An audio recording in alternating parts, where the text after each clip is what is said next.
Bab 26 sampai bab 30. Bab 26 bertemu Jenny lagi.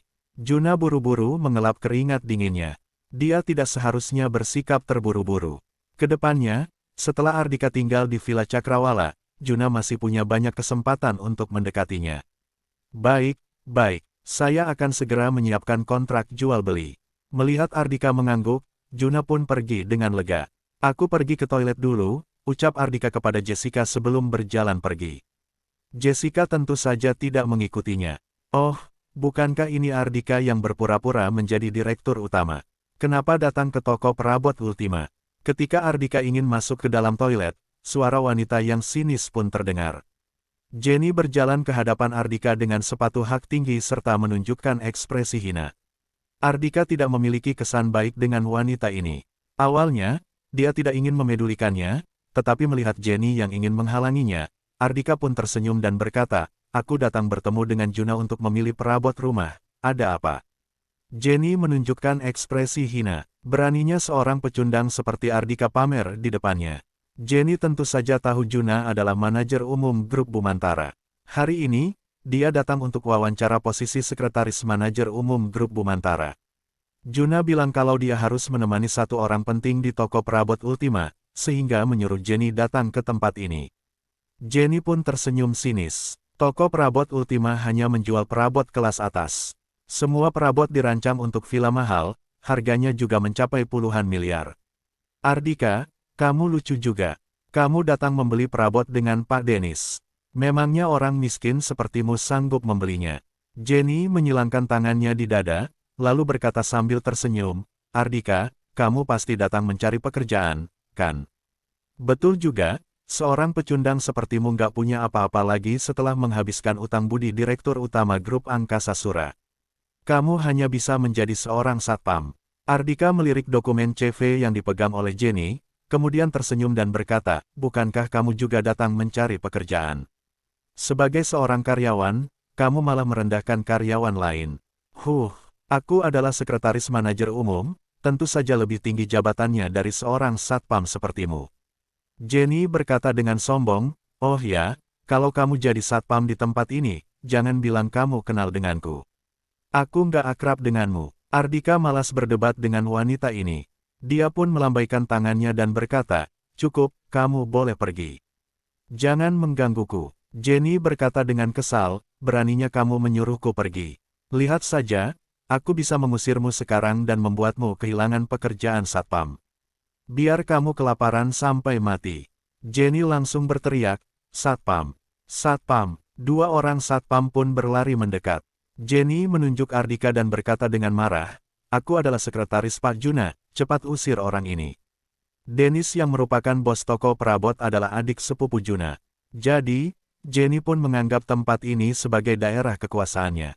Kedua orang satpam itu melihat Ardika dengan ragu. Tadinya, mereka melihat Juna dan Dennis menemani Ardika di toko perabot ini. Lalu, Jenny juga adalah sekretaris manajer umum yang baru. Ketika mereka sedang ragu, Jessica yang mendengar kehebohan pun datang. Juna dan Dennis juga berlari kemari. Juna tidak memperhatikan yang lain, dia segera berlari ke depan Ardika, lalu berkata, "Pak Ardika, ini adalah kontrak jual belinya. Setelah ditanda tangan, kontraknya akan efektif. Satu set perabot itu akan menjadi milik Anda." "Pak Ardika, saya akan menyuruh orang untuk mengantar perabotnya ke Villa Cakrawala," ucap Dennis. Jenny yang mendengarnya pun terkejut, dia langsung berseru, "Ardika, kamu." Jenny tidak percaya kalau Ardika benar-benar datang membeli perabot. Juna yang menyadari keberadaan Jenny pun bertanya, "Siapa kamu?" "Teman istriku," jawab Ardika sambil berjalan ke dalam toilet. Ternyata temannya Nona Luna. "Oh, kamu membawa dokumen CV, jadi kamu yang datang melamar posisi sekretaris manajer umum, ya? Kamu lulus." Bab 27. Aku tidak akrab dengannya. Melihat Juna mengambil dokumen CV-nya, Jenny merasa sangat senang. Dia menatap Ardika dengan mata terbelalak. Jenny langsung lolos wawancara hanya karena satu kata dari Ardika. "Siapa sebenarnya orang ini?" Ardika sudah masuk ke dalam toilet, tetapi suaranya tiba-tiba terdengar dari dalam. "Aku nggak akrab dengannya." Seketika, wajah Jenny dipenuhi ekspresi putus asa. Sebab dia melihat Juna merobek CV-nya. "Pak Ardika, hati-hati di jalan. Ketika Juna dan Dennis mengantar Ardika keluar dari toko perabot Ultima, dia melihat Jenny diusir keluar oleh dua orang satpam. Melihat Ardika duduk di dalam mobil bersama Jessica, Jenny langsung mendekatinya. Dia berteriak sambil menangis, "Ardika, aku salah. Aku nggak seharusnya memarahimu, nggak seharusnya mengusirmu. Tolong maafkan aku. Tolong kasih tahu Pak Juna agar aku bisa menjadi sekretarisnya. Aku mohon padamu." Setelah melihat Ardika tidak menunjukkan ekspresi apapun, Jessica pun berkata dengan nada dingin, "Jalan." Setelah menutup kaca mobil, mobil Maiba itu pun berjalan pergi. Di rumah keluarga Basagita, Wulan dan Wisnu datang mencari Tuan Besar Basagita. "Kakek, tolong atur Luna dan keluarganya.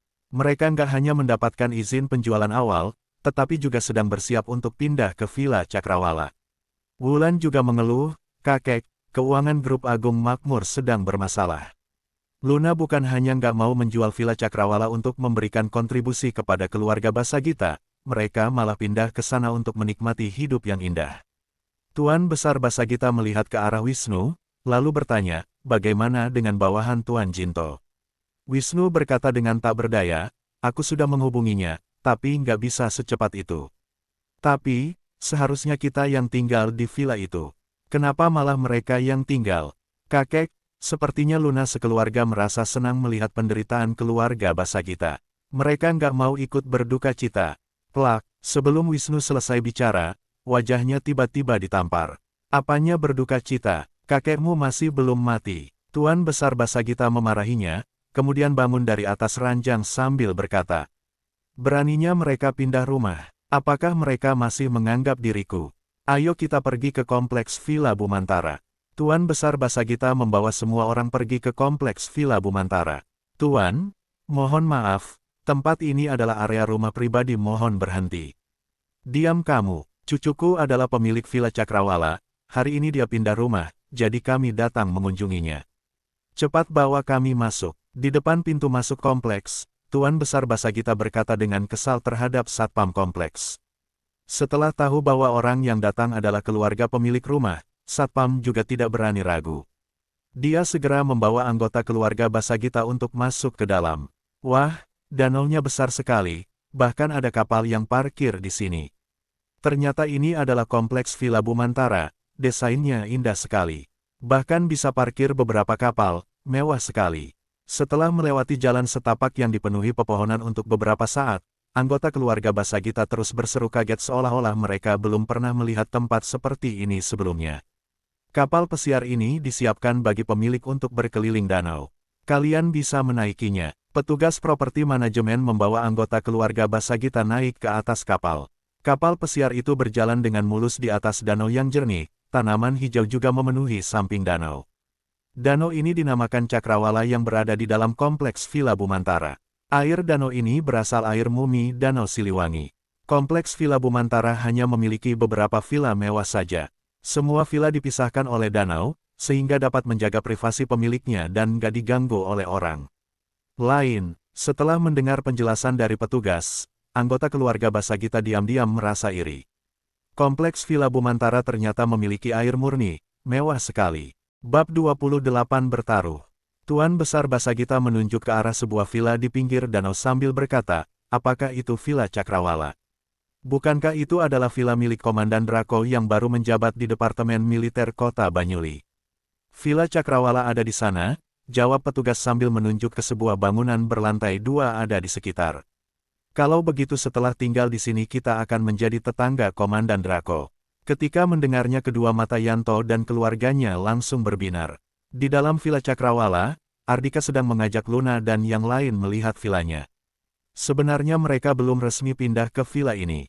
Hanya saja, demi pamer, ibu mertuanya terus menyebarkan bahwa mereka akan segera pindah ke villa ini. Astaga, dapur yang terbuka ini besar sekali. Ruang makannya juga sangat besar. Kalau enggak, kita langsung pindah saja hari ini. Desi terus meraba berbagai tempat dengan ekspresi tersenyum lebar.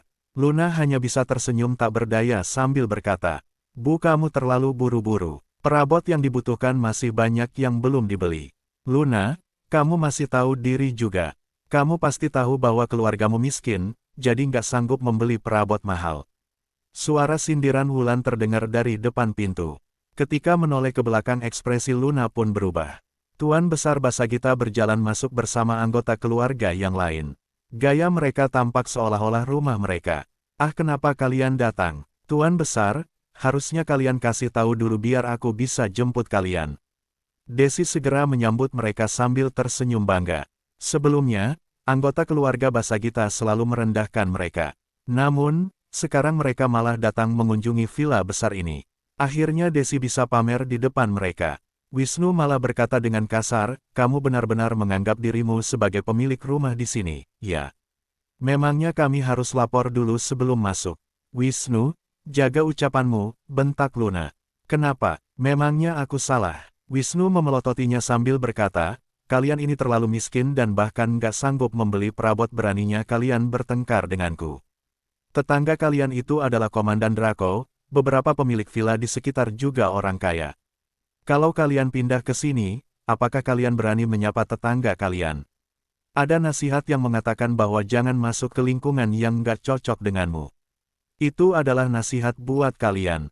Setelah mendengarnya, Desi yang masih tersenyum pun menundukkan kepala dengan kecewa. Semua suasana hatinya yang baik langsung menghilang. Luna menatap Wulan dengan kesal, tetapi dia juga tidak bisa membantah. Ketika Ardika keluar dari kamar mandi, dia kebetulan mendengar percakapan mereka. Ardika lalu tersenyum dan menjawab, Wisnu, bagaimana kalau aku sanggup membeli perabot? Hehe, Wisnu tersenyum sinis, lalu berkata kepada Ardika dengan hina, dasar pecundang. Jangan-jangan kamu ingin memindahkan semua barang bekas dari rumah lama. Kalau semua itu bisa disebut perabot, lupakan ucapanku tadi. Aku bisa berbaik hati untuk membeli beberapa perabot bekas yang masih bagus untuk kalian. Wulan juga berkata dengan jijik, harga villa Cakrawala paling nggak 100 miliar, jadi harga perabotnya minimal juga harus 20 miliar. Memangnya kalian nggak merasa malu pakai perabot bekas?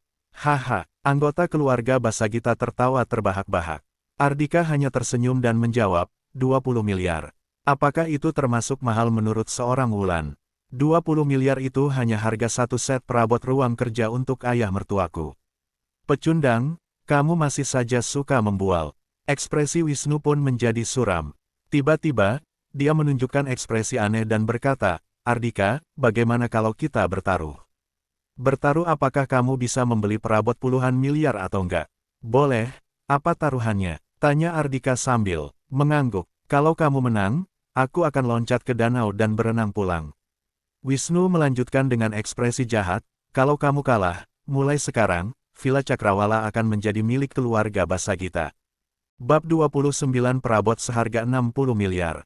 Wisnu ingin memenangkan Villa Cakrawala tanpa mengeluarkan uang. Ardika hanya tersenyum sambil mengangguk, lalu berkata, baik. Lalu, ucapannya langsung dihentikan sebelum selesai bicara. Baik apanya? Desi memelototi Ardika, lalu berkata, kami nggak mau bertaruh. Villa Cakrawala sejak awal adalah milik kami. Wisnu, jangan mimpi. Wisnu pun berkata, memangnya aku bodoh. Aku hanya mempermainkan menantu idiotmu ini. Dasar keluarga miskin, kalau nggak berani bertaruh, diam saja.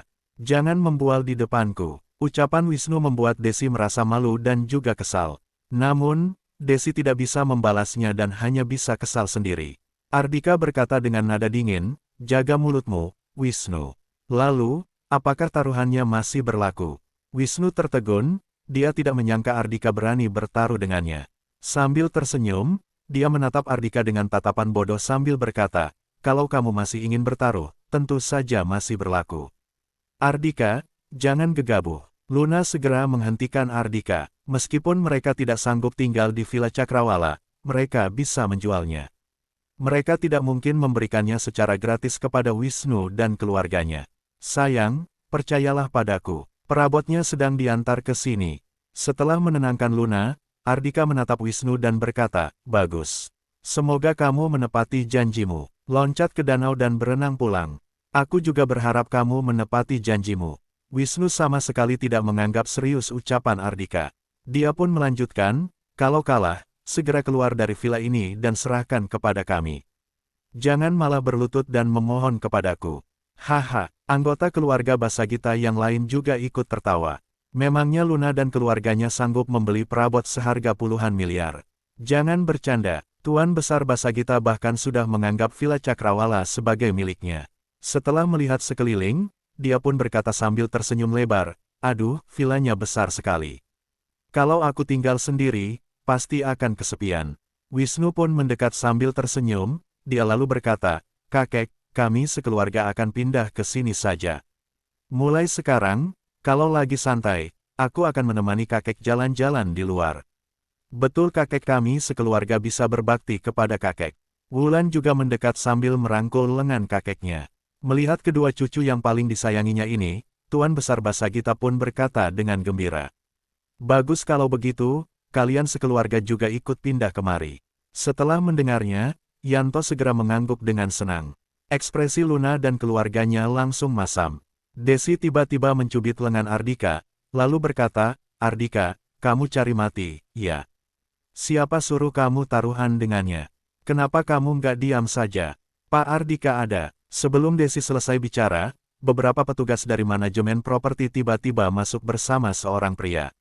Melihat pria itu, Tuan Besar Basagita langsung berdiri. Dia pun berseru dengan kaget, Pak Juna dari grup Bumantara, kenapa Anda datang ke sini? Pria yang datang adalah Juna, manajer umum grup Bumantara. Selamat datang, Pak Juna. Tuan Besar Basagita segera menyambutnya bersama anggota keluarga Basagita yang lain. Ya, Juna hanya mengangguk, kemudian datang ke hadapan Ardika. Di depan tatapan kaget semua anggota keluarga Basagita, Juna berkata dengan sopan, Pak Ardika, perabot yang Anda pesan di toko perabot milik adik sepupuku sudah saya antar. Selesai bicara, Juna segera mengatur petugas manajemen properti untuk bantu menurunkan barang. Hati-hati perabot ruang kerja dari kayu rosewood itu saja sudah senilai 20 miliar, jangan sampai kebentur. Selain memberikan arahan, Juna juga ikut mengangkat perabotnya. Perabot ruang kerja saja senilai 20 miliar, masih ada perabot mahal lainnya. Awalnya, para anggota keluarga Basagita sudah dibuat bengong oleh Juna. Ketika melihat satu persatu perabot yang diangkat masuk, semua orang terdiam dan tidak bisa berbicara. Tuan Besar Basagita diam-diam menelan ludah, lalu bertanya dengan sopan, Pak Juna, boleh saya bertanya? Berapa harga semua perabot ini? Setelah memastikan Ardika tidak menolak, Juna pun berkata, semuanya kurang lebih 60 miliar. Bab 30 mengusir. Semua orang menarik napas dalam-dalam, bahkan Luna dan keluarganya juga terkejut. Ekspresi anggota keluarga Basagita menjadi sangat menarik. Sebelumnya, mereka terus menertawakan Ardika dan bilang kalau dia tidak sanggup membeli perabot mahal. Sekarang, harga satu set perabot ruang kerja saja sudah senilai 20 miliar lebih. Ardika datang ke hadapan Tuan Besar Basagita, lalu bertanya sambil tersenyum, Tuan Besar, rumah ini besar nggak? Besar? Bukan hanya bangunan yang besar, bahkan danau di luar sana juga sangat luas. Hehe, sikap Tuan Besar Basagita terhadap Ardika menjadi lebih sopan. Ardika lalu bertanya lagi sambil tersenyum, mahal nggak? Tentu saja, villa seharga 100 miliar juga bukan sesuatu yang bisa diimpikan semua orang. Ardika kembali melanjutkan, kalau tinggal di sini, pasti akan sangat bergengsi, kan? Tentu saja, di seluruh kota Banyuli, hanya sedikit keluarga yang bisa membelinya. Tuan Besar Basagita terus mengangguk.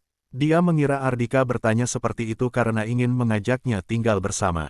Senyuman di wajah Tuan Besar Basagita menjadi makin lebar.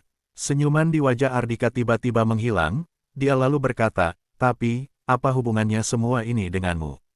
Apa hubungannya semua ini denganmu? Ucapan Ardika yang santai itu membuat seluruh villa menjadi hening. Ardika, apa maksudmu? Bentak Tuan Besar Basagita sambil memelototinya. Pada saat ini, Tuan Besar Basagita tentu saja paham bahwa Ardika sedang mempermainkannya.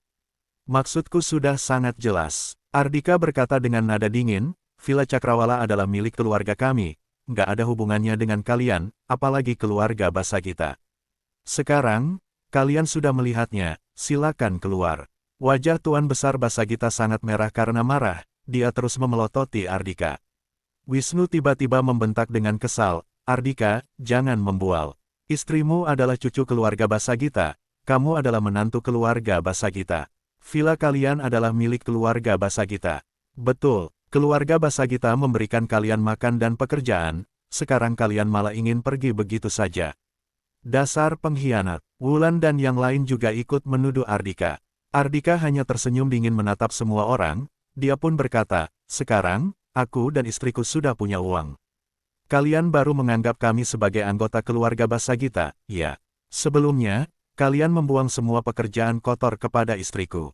Kalian juga menyuruh istriku menyerahkan diri. Kenapa waktu itu kalian nggak bilang kalau kami adalah anggota keluarga kalian? Semuanya tidak bisa menjawab. Selain Jaki dan Desi, Luna yang mendengar ucapan Ardika juga merasa sedih. Wulan tiba-tiba berkata dengan sinis, Luna, sebaiknya kamu jujur saja. Dari mana uang 60 miliar untuk membeli perabot ini? Jangan-jangan kamu menjual dirimu. Pantas saja Pak Ridwan bisa memukul keponakannya demi dirimu, kamu menjual. Kelak, sebelum selesai bicara, Wulan sudah ditampar. Kalau berani asal bicara lagi, aku akan memotong lidahmu, ucap Ardika dengan tajam. Luna dibuat marah oleh Wulan, dia pun berteriak, Ardika, kasih tahu mereka, dari mana uang yang kamu gunakan untuk membeli perabot. Seketika, semua orang menatap ke arah Ardika. Jaki dan Desi juga baru ingat. Sebelumnya, mereka terlalu bersemangat, sehingga lupa bertanya dari mana uang yang digunakan Ardika untuk membeli perabot. Dari mana Ardika punya uang sebanyak itu? Wulan memelototi Ardika dengan kesal, lalu berkata, cepat katakan. Aku juga nggak percaya kamu punya uang sebanyak itu. Aku pakai uangku sendiri, apa urusannya dengan kalian? Duar, semua orang terkejut, bahkan Tuan Besar Basagita juga ikut berdiri. Wulan tampak makin marah. Dasar bodoh. Sambil tersenyum, Ardika pun berkata kepada Juna, Pak Juna, orang-orang ini sangat mengganggu. Tolong suruh petugas manajemen untuk mempersilakan mereka keluar. Ardika, beraninya kamu mengusir kami keluar. Bentak salah satu anggota keluarga Basagita. Terutama Tuan Besar Basagita, dia tampak sangat marah. Sebagai seorang kepala keluarga, dia yang selalu mengusir Ardika keluar. Sekarang, Tuan Besar Basagita malah diusir oleh si pecundang ini. Di mana harga dirinya?